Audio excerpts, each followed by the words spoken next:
Exercise set 2-3, Identifying Relevant Background Rates, from a Workbook for Arguments by Morrow and Weston. The objective of this exercise set is to give you practice identifying relevant background rates when dealing with generalizations and statistics. So here's a few tips for success. Arguments from a few vivid examples work because we naturally tend to pay more attention to dramatic and vivid events or examples than the relatively boring background where nothing happens. Background examples include all of the horoscopes that didn't work out or ships and planes that didn't disappear in the Bermuda Triangle. But non-events or non-examples are actually just as important as examples in evaluating the generalizations we make from them. This is what the occurrence rate tells you, how significant the examples really are against the relevant background. When dealing with an argument for a generalization, think about which background rates are relevant for deciding how well the particular examples or statistics in the argument support the argument's conclusion. In the Bermuda Triangle example above, for instance, the relevant rate is the rate at which planes disappear in the Bermuda Triangle. Likewise, learning that a dozen famous athletes have lost weight following a particular diet plan doesn't tell us much about the effectiveness of this diet plan. For one thing, a dozen athletes constitute a biased sample. But even more importantly, learning about those dozen athletes doesn't tell us the relevant background rate, which is the percentage of people on this diet plan, athletes or not, who lose weight. In both cases, we also need to know another rate to evaluate the argument, the rate at which planes disappear in the rest of the world, and the percentage of people on any diet plan, and on none, who lose weight. Once you know what rate you're looking for, ask yourself what further information you'd need to calculate that rate. In the Bermuda Triangle example, you'd need to know how many planes pass through that area. In the diet example, you need to know roughly how many people are on this diet plan and how many of them have lost weight. Often, this information is the information you'd be looking for if you responded to an argument for a generalization with a snide but still appropriate comment, "Oh yeah? Out of how many?" This, I think, is a helpful tool to use here. The "oh yeah, out of how many" tool. I think it's useful to kind of ask this anytime we're confronted with statistical examples. So sometimes background rates matter in a more subtle way. Consider this little puzzle.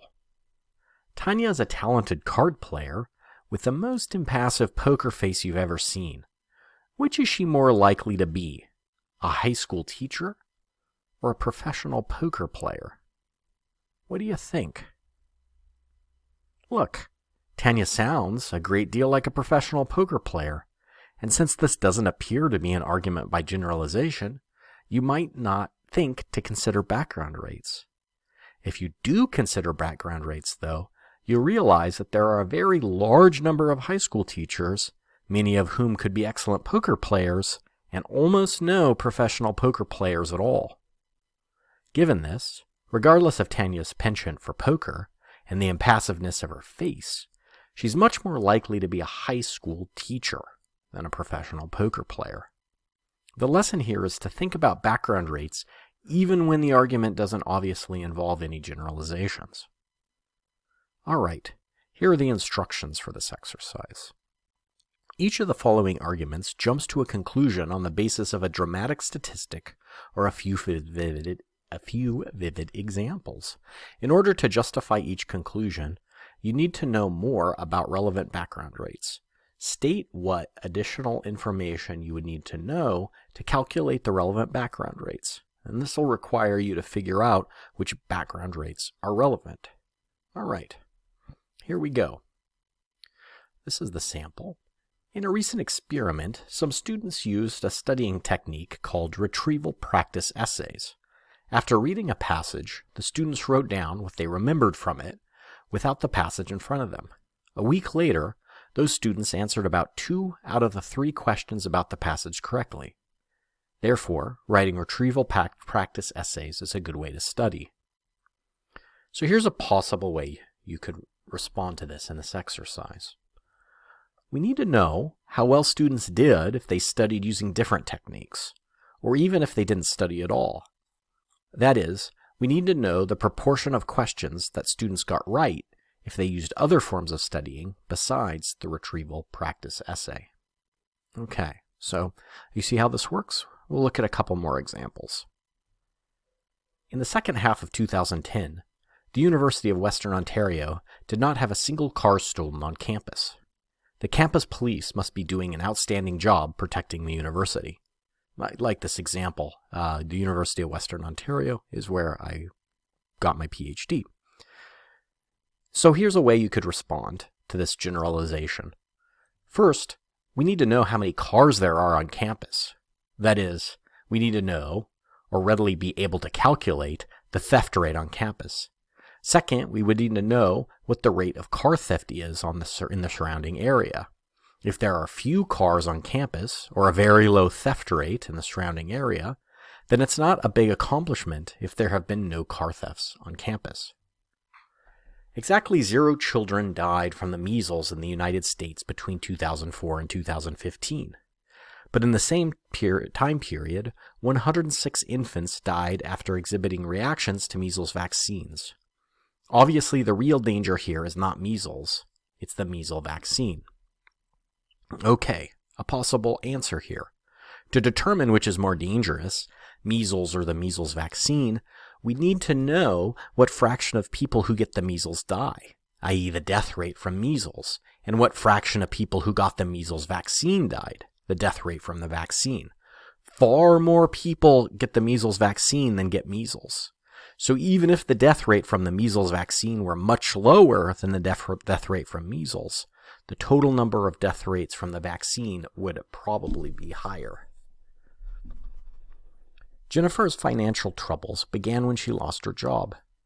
After ordering supplies online to perform some hoodoo rituals, her financial situation has turned around. Tammy and Angela have similar stories. When they fell on hard times, they returned to hoodoo rituals and found their financial problems disappearing. Therefore, people in financial trouble who perform hoodoo rituals are likely to recover from their financial problems. All right, a possible response. Here, we need to know several things to justify this conclusion. First, we would need to know how many other financially troubled people who turned to hoodoo saw an improvement in their financial situation. That is, we need a rate, and not merely a few, probably unrepresentative examples, without even last names. Second, we need to know the rate of people who did not turn to hoodoo, who also saw improvements in their financial situation. Only by comparing the two rates can we decide whether people who turn to hoodoo are more likely to recover from financial troubles. All right, this is the final example, number 7. New York's Take 5 lotto game sells 100,000 winning tickets every single day. Therefore, buying a Take 5 ticket gives you a good shot at winning also. Here's a possible way to respond. We need to know how many Take 5 tickets the New York Lottery sells every day. This would enable you to figure out the percentage of tickets that win, which is what you would need to know to decide whether buying one ticket gives you a good shot of winning.